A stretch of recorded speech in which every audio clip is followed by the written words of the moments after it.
Bharatiya Janata party जिला बठिंडा द्वारा आयोजित आज इस प्रेस वार्ता में हम सब के बीच में उपस्थित भारतीय जनता पार्टी के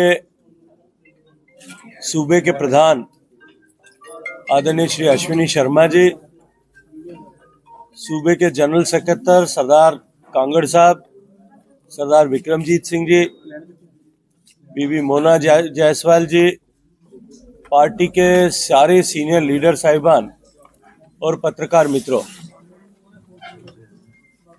मैं अपनी बात कहूं उससे पहले आप सबका धन्यवाद करना चाहता हूं और आप सबका आभार ज्ञापित करना चाहता हूं कि आप सबने विलंब हो जाने के बाद में भी इस प्रेस वार्ता में इंतजार करके इस बड़ी संख्या में अपनी उपस्थिति को सुनिश्चित किया है। मित्रों, हम सब जानते हैं कि अब लोकसभा चुनाव में लगभग 1 साल से कुछ थोड़ा समय अधिक ऐसा शेष रहा है और भारतीय जनता पार्टी ने एक बार फिर देश में 2014 से 2019 में जिस तरह से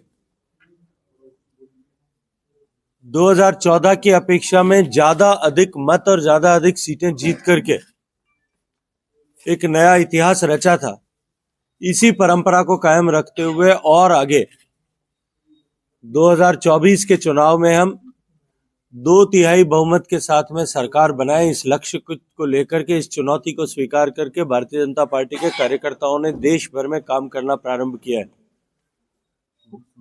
उसी श्रृंखला में पंजाब के इन 3 लोकसभा क्षेत्रों में मुझे इनको देखने की जिम्मेदारी दी है। भारतीय जनता पार्टी पंजाब प्रदेश ने इस परिप्रेक्ष्य में अपनी तरफ से काम करना प्रारंभ किया है। सांगठनिक गतिविधियों को बढ़ाते हुए, संगठन की क्षमता ताकत को बढ़ाते हुए हम भारतीय जनता पार्टी को किस तरह से 2024 के लोकसभा चुनाव में बेहतर प्रदर्शन करते हुए यहां बड़ी संख्या में सीटों पर विजयी श्री प्राप्त कर सकते हैं, इस दिशा में हमने काम करना प्रारंभ किया है। मूल रूप से भारतीय जनता पार्टी संगठन की ताकत के आधार पर काम करने वाली पार्टी है। हम अपने संगठन की क्षमता को बढ़ाएं, बूथों का सशक्तिकरण करें और संगठन की ताकत के आधार पर आने वाले चुनाव में विजयश्री प्राप्त करें। हम सब ने देखा है अभी कि गुजरात में एक नया इतिहास बनाते हुए लगातार 7वीं बार भारतीय जनता पार्टी की सरकार एक प्रचंड बहुमत के साथ में बनी है। सामान्य रूप से 1 बार 2 बार कोई सरकार काम करती है, उसके विरुद्ध में एंटी इनकम्बेंसी होती है, लेकिन भारतीय जनता पार्टी की सरकार ने जिस तरह से वहां काम किया है, माननीय नरेंद्र मोदी जी के नेतृत्व में जिस तरह से भारतीय जनता पार्टी ने जिस रणनीति के साथ में चुनाव लड़ा, बड़े बड़े वादे करने वाले, लिख करके देने वाले आम आदमी पार्टी के मुखिया वहां धराशायी हुए और 182 सीटों में से लगभग 127 सीटों में उनकी जमानत जब्त हुई। और ऐसा सिर्फ और सिर्फ इसलिए हो पाया कि किसी भी तरह की एंटी इनकम्बेंसी न होते हुए सिर्फ प्रो इनकम्बेंसी है कि एक माननीय नरेंद्र मोदी जी के नेतृत्व में जिस तरह से देश और प्रदेश की सरकार काम कर रही है, सर्वहितकारी, सर्वस्पर्शी, लोक कल्याणकारी योजनाओं के माध्यम से लोगों के जीवन में परिवर्तन लाने के लिए काम कर रहे हैं, और दूसरी तरफ संगठन की ताकत को इस तरह से बढ़ाया गया है, संगठन को इस तरह से व्याप दिया गया है कि आज भारतीय जनता पार्टी वहां अपरिहार्य हो गई है। इसी तरह से हम यहाँ पंजाब में भी, देश के अन्य क्षेत्रों में जिस तरह से प्रयास कर रहे हैं, पंजाब में भी संगठन की शक्ति को बढ़ाएं, कार्यकर्ताओं के साथ में बैठ करके नीचे धरातल के स्तर पर किस तरह से संगठन को और अधिक मजबूत किया जा सकता है। पंजाब की इस उर्वरा भूमि में भारतीय जनता पार्टी के बीज को, विचार के बीज को किस तरह से और अधिक गहराई के साथ में प्रतिपादित किया जा सकता है, इस पर हम सब मिलकर के पार्टी के सभी वरिष्ठ नेता बैठकर आज विचार विमर्श करेंगे, बातचीत करेंगे। मित्रों, 2022 में एक प्रतिक्रिया का वोट देते हुए पंजाब की जनता ने वर्तमान सरकार को आशीर्वाद दिया था और एक प्रचंड बहुमत के साथ में सरकार बनाने का अवसर प्रदान किया था। लगभग 1 साल का समय होने को आया है। पंजाब की सरकार ने जितने वादे किए थे, हर एक वादे पर पंजाब की सरकार विफल हुई है। और दूसरी तरफ पंजाब की जनता, जिन्होंने भरपेट आशीर्वाद दिया, छप्पर फाड़ करके आशीर्वाद दिया, उस जनता को माफिया राज और अराजकता के हवाले करने का पाप इस वर्तमान सरकार ने किया है। जिस तरह से लॉ एंड ऑर्डर सिचुएशन यहां डिप्लीट हुई है, जिस तरह से नित्य प्रतिदिन व्यापारियों, व्यवसायियों, कर्मचारियों को धमकी भरे हुए फोन आने लगे, एक्सटॉर्शन जिस गति के साथ में बढ़ा है, पंजाब की सत्तारूढ़ पार्टी के विधायकों ने जिस तरह से लूट खसोट प्रारंभ की है, जिस तरह का माहौल पंजाब में बना है, पंजाब की जनता इस बात को महसूस करने लगी है कि हमसे कहीं ना कहीं कोई चूक हुई है। किसी भी चुनी हुई सरकार के प्रतिनिधियों के विरुद्ध छोटी मोटी नाराजगी होना स्वाभाविक होता है। व्यक्तिगत काम न होने के कारण से, व्यक्तिगत अपेक्षाएं पूरी न होने के कारण से। लेकिन किसी चुनी हुई सरकार के विरुद्ध इस तरह का आक्रोश का वातावरण बनना, और वो भी केवल 1 साल से कम समय में बनना, ये निश्चित रूप से इस बात का परिचायक है कि जनता ने भावावेश में उस समय प्रतिक्रिया में वोट दिया था। आज पंजाब की जनता, जो चर्चा मैं पंजाब के कार्यकर्ताओं से करता हूं, और जिस तरह के सूत्र मेरे पूरे पंजाब में पिछले चुनाव के समय निरंतर यहां रहने के चलते हैं, मैं विश्वास के साथ में कहता हूं कि जो भ्रांतियां भारतीय जनता पार्टी की विचारधारा के प्रति, भारतीय जनता पार्टी के नेतृत्व के प्रति जिस तरह की भ्रांतियां पंजाब के आम जन में खड़ी करने की कोशिश की गई थी, वो अब धूली दूसरित हो रही है, अपने आप समाप्त हो रही है, उनकी मिट्टी अब अपने आप हट रही है। और भारतीय जनता पार्टी के प्रति लोग अपेक्षा भाव से पिंडों में इसकी चर्चा करने लगे हैं कि स्थायी शासन अगर कोई दे सकता है, सुरक्षित पंजाब कोई दे सकता है, समृद्ध पंजाब यदि कोई बना सकता है, तो वो भारतीय जनता पार्टी बना सकती है। और हम सभी मिलकर के, भारतीय जनता पार्टी संगठन के सभी कार्यकर्ता, सारे नेता, सभी वरिष्ठ लोग यहाँ बैठे, हम सब मिलकर के माननीय मोदी जी की सरकार बनाने और यहाँ पंजाब में कमल खिलाने के लिए हम सब लोग मिलकर के काम करने के लिए संकल्पबद्ध। बहुत बहुत धन्यवाद। सबसे बड़ा सवाल यह है कि देहात में जाने के लिए खास करके बीजेपी को पंजाब में शहरी पार्टी माना गया है, फाजिलका और पठानकोट को छोड़ के देहात में जाने के लिए आपके क्या प्रयास रहे? देखिए, मैंने अभी विस्तार से आपके सामने इस विषय को रखा है कि हम कार्यकर्ताओं के आधार पर, संगठन के आधार पर, सदस्यों के आधार पर काम करने वाली पार्टी है। जो आज पंजाब में परिस्थिति है, वो परिस्थिति आज से 30 साल पहले देश के अधिकांश प्रांतों में थी। 1990 के दशक से पहले गुजरात में भी यही स्थिति थी कि भारतीय जनता पार्टी या जनसंघ को मात्र जो है शहरों की पार्टी माना जाता था। सूरत और अहमदाबाद के बाहर कहीं अस्तित्व नहीं था। 2090 में भारतीय जनता पार्टी तीसरे नंबर की पार्टी थी, कांग्रेस और जनता दल के बाद में। गुजरात के परिप्रेक्ष्य में बात कर रहा हूं। लेकिन आज 2090 से लेकर के आज लगातार सत्ता में है। इसलिए जब पार्टी संगठन के आधार पर काम करती है, अपनी विचारधारा को नीचे लेकर के जाती है, आज तो परिस्थितियां बदली है कि देश में 17-18 प्रदेशों में भारतीय जनता पार्टी की प्रत्यक्ष परोक्ष रूप से काम करने वाली सरकार है। मैं विश्वास के साथ में कहता हूं कि अब लोगों के मन में जो भ्रांतियां जानबूझ करके नियोजित तरीके से खड़ी की गई थी, वो हटने लगी हैं। वातावरण अनुकूल है। भारतीय जनता पार्टी की तरफ लोग आशा की दृष्टि से देख रहे हैं। किसानों के साथ दोस्ताना संबंध। देखिए, माननीय नरेंद्र मोदी जी ने देश की सरकार बनने के बाद 2014 से निरंतर किसान के कल्याण के लिए काम किया है।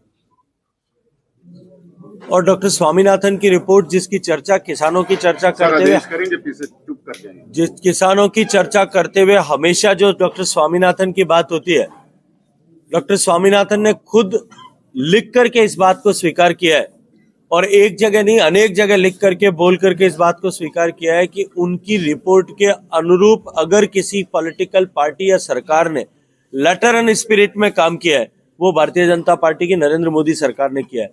आज देश का किसान, देश भर का किसान इस बात को मानता है कि सॉइल हेल्थ कार्ड से लेकर के प्रधानमंत्री किसान सम्मान निधि से लेकर के खाद और बीज के आपूर्ति से लेकर के प्रोक्योरमेंट से लेकर के और प्रोसेसिंग को स्ट्रेंथन करने, पोस्ट हार्वेस्ट मैनेजमेंट को स्ट्रेंथन करने के लिए, हिंदुस्तान को एक्सपोर्ट हब बनाने के लिए जिस तरह से मोदी जी की सरकार ने काम किया उसके परिणाम धरातल पे दिखाई देते हैं।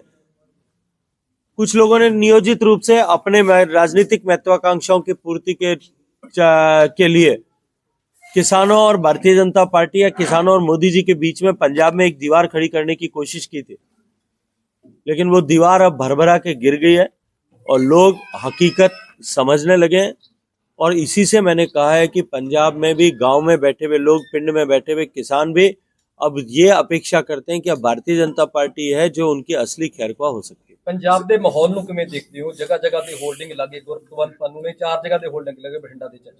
ਮਾਹੌਲ ਕਿੱਧਰ ਨੂੰ ਜਾ ਰਿਹਾ पंजाब में? निश्चित रूप से चिंता का विषय है और जैसा मैंने अभी अपने प्रारंभिक वक्तव्य में भी कहा, ओपनिंग रिमार्क्स में भी, कि पंजाब में लॉ एंड ऑर्डर सिचुएशन जो है बुरी तरह से कॉम्प्रोमाइज हुई है। न केवल इस तरह की विभाजनकारी ताकतें एक बार फिर सिर उठाने लगी हैं, अपितु चोला बदल करके इन विभाजनकारी ताकतों के प्रेशर से, इनके सहयोग से अलग अलग तरह के माफिया भी पंजाब में पनपने लगे हैं। देश की सरकार पैनी दृष्टि बना करके इन सब पर देखकर ध्यान रखे हुए और निरंतर पंजाब सरकार के, पंजाब पुलिस के संपर्क में रह करके उन्हें जिस तरह का सहयोग करना चाहिए उस तरह के सहयोग प्रतिबद्धता के साथ में कर रहे हैं। शायद कॉल बड़ी आ रही है ना, थोड़े बताया ना भाजपा में शामिल हुए थे, पर पंजाब की लीडरशिप कह रही है आपकी कि हमें मालूम नहीं है मनप्रीत बादल भाजपा में शामिल हुए। देखिए ऐसा है, ये संभव नहीं होता है कि भारतीय जनता पार्टी जैसी पार्टी में कि किसी को जानकारी नहीं है। और जो जग जाहिर है, भारतीय जनता पार्टी के राष्ट्रीय अध्यक्ष ने, भारतीय जनता पार्टी के गृह मंत्री जी सबकी अनुमति से अगर किसी को ज्वाइन किया है तो उसके लिए ये कहना मैं नहीं मानता कि उपयुक्त होगा कि हमें जानकारी में नहीं है। हो सकता है किसी व्यक्ति विशेष की जानकारी में न हो, लेकिन पार्टी और संगठन की जानकारी में न हो, ऐसा संभव भारतीय जनता पार्टी में कम से कम नहीं होता। नजर नहीं आ रहे मनप्रीत बादल, नजर नहीं आ रहे ना होल्डिंग दे विच ना ਤੁਹਾਡੀ कॉन्फ्रेंस ਦੇ ਵਿੱਚ बैठे। चलो अभी तो आए हैं घर में यार, घर में कोई नया परिवार में सदस्य आता है वो पहले ही दिन नजर आने लग जाता है। शेखावत जी, माननीय सुप्रीम कोर्ट के सौजन्य से पिछले समय में आपके साथ मीटिंग्स हुई है पंजाब और हरियाणा की एसवाईएल को लेकर। क्या इस इशू को लेकर कोई रोड मैप आपके पास है या सिर्फ ये वोट की राजनीति तक की सीमित है? ये देखिए, एसवाईएल बने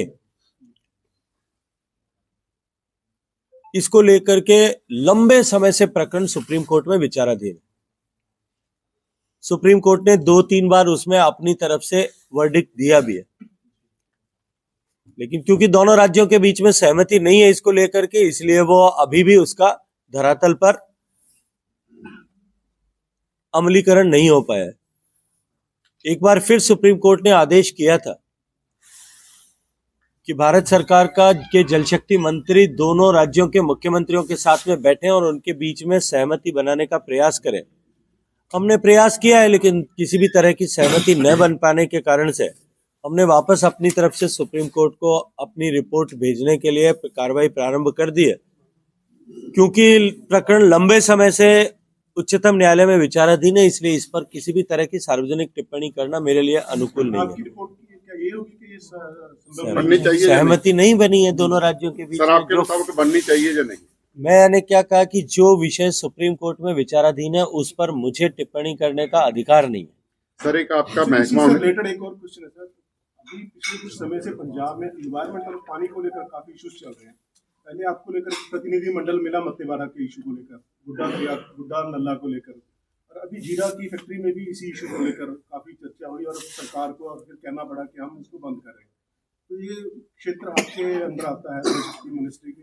देखिए, आपका राज्य भी प्रभावित है। देखिए, प्राथमिक रूप से जो हमारे संविधान की व्यवस्था है उसके अनुरूप जल राज्य सूची का विषय है।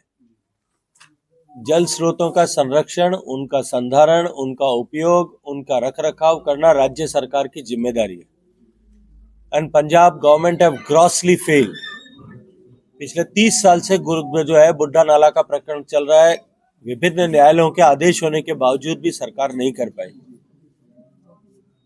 2017 के बाद भारतीय जनता पार्टी 2017 के बाद भारत की सरकार द्वारा सहयोग प्रदान करने की प्रक्रिया प्रारंभ होने के बावजूद भी जिस तरह की प्रगति इसके कारण से धरातल पर होनी चाहिए थी वो अभी भी नहीं हो पाई। मैं कई बार समीक्षा उसकी की है। पूर्ववर्ती कांग्रेस सरकार ने भी इस बात का भरोसा 2019 में दिलाया था कि हम 1 साल में लुधियाना के सारे वेस्ट के ट्रीटमेंट की फैसिलिटी जो भारत सरकार ने सहयोग दिया है उसके आधार पर पूरी करेंगे, लेकिन दुर्भाग्य से नहीं कर पाए। उसके चलते एनजीटी ने, नेशनल ग्रीन ट्राइब्यूनल ने लुधियाना की नगर पालिका पर भी और इंडस्ट्रियल एसोसिएशन पर भी पेनल्टीज इम्पोज की हैं। मैंने 2022 में भी और 2022 में भी नई चुनी हुई सरकार के मुख्यमंत्री जी के साथ इसको लेकर के बैठक की थी। माननीय मुख्यमंत्री भगवंत मान जी ने मुझे इस बात का भरोसा दिलाया था कि हम अगले 1 साल में इस प्रोजेक्ट को पूरा करेंगे, इन ट्रीटमेंट प्लांट्स को बनाएंगे। वो प्लांट जो है बनने की प्रक्रिया चल रही है, लेकिन टाइमलाइन से अभी भी पीछे है।